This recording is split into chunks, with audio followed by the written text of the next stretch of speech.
Alors pour la dernière fois, on ne meurt pas sous les coups comme on marche sous la pluie. Mais des femmes sont assassinées par des hommes violents. Alors je ne veux plus, je ne peux pas entendre que les féministes sont des extrémistes, car ce sont les violences des hommes qui sont extrêmes et les féministes, elles, résistent.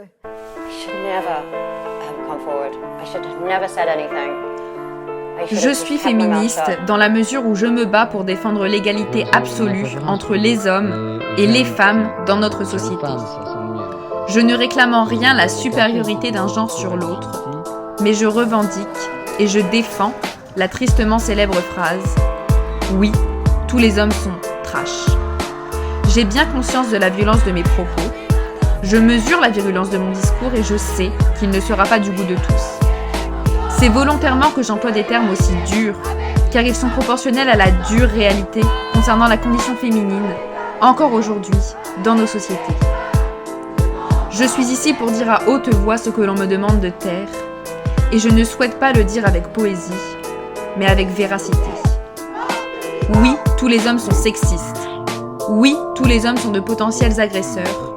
Oui, tous les hommes représentent un danger pour moi, non pas parce que ce sont de mauvaises personnes, non pas parce que je vous hais, messieurs, mais parce qu'il s'agit d'une question d'éducation.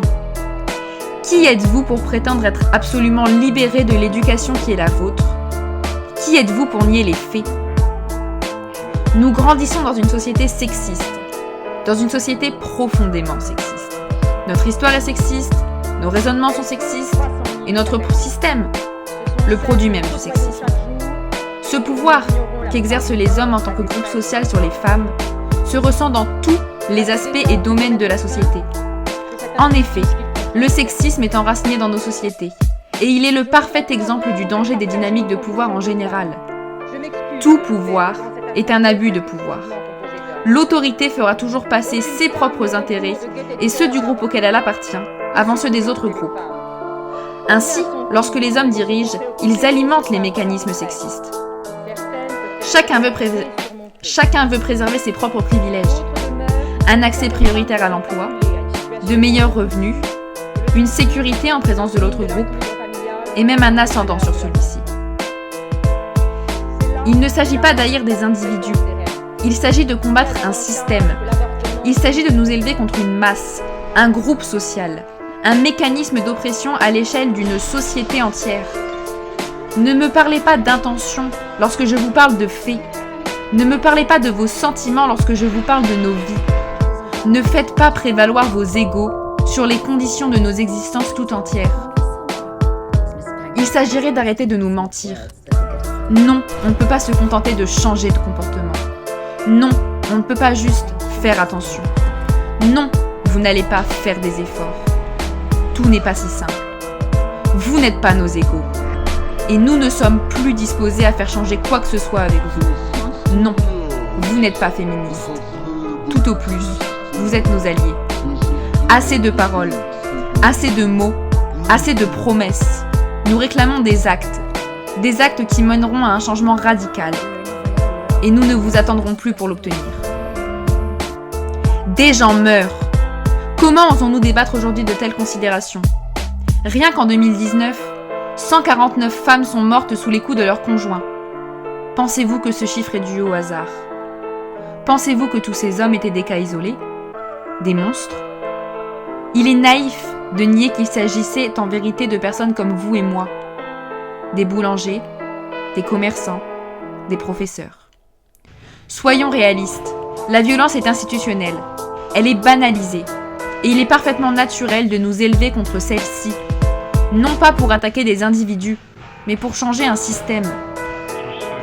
Il n'y a pas de guerre entre les hommes et les femmes. Il n'y a qu'une guerre entre dominants et dominés. L'enjeu ici est essentiel, il est vital. Le féminisme est nécessaire, et le féminisme doit être extrémiste. Il doit être intersectionnel et pro-choix. Le féminisme doit s'appliquer à défendre toutes les femmes contre les oppressions et les injonctions qui les incombent. Il n'y a pas de féminisme modéré, pas de féminisme consensuel, pas de féminisme agréable. Bien sûr que nous sommes en colère et notre colère est légitime. Reste bien sage. Tiens-toi tranquille. Sois silencieuse. Fais un bisou au monsieur, un beau sourire. Et surtout, dis bien merci. Merci pour quoi?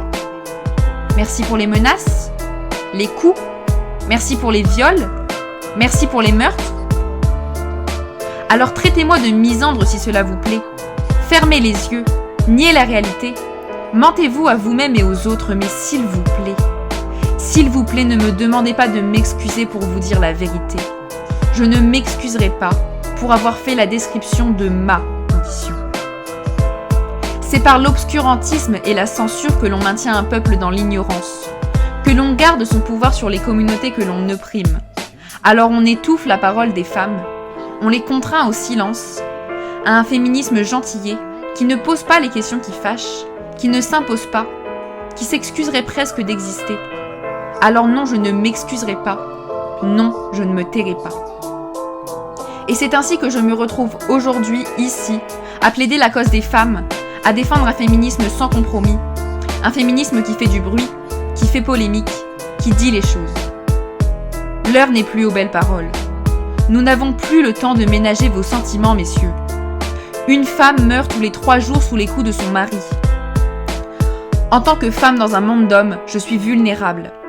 En tant que femme, je suis en danger, dans une position constante d'infériorité et de minorité, et cela sur la seule détermination de mes organes génitaux. Donc en effet, je me méfie des hommes. Pour ma propre sécurité, je me protège de ceux qui sont pour moi des menaces potentielles. Mais je ne hais pas les hommes. Je hais le patriarcat. La haine est destructrice, elle est violente, dangereuse, elle peut être néfaste, mais nous pouvons aussi l'employer pour vaincre nos oppresseurs, la mettre au service de notre lutte.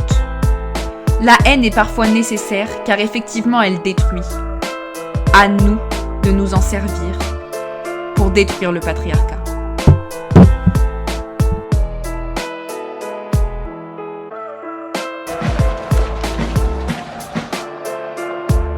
Femme, réveille-toi.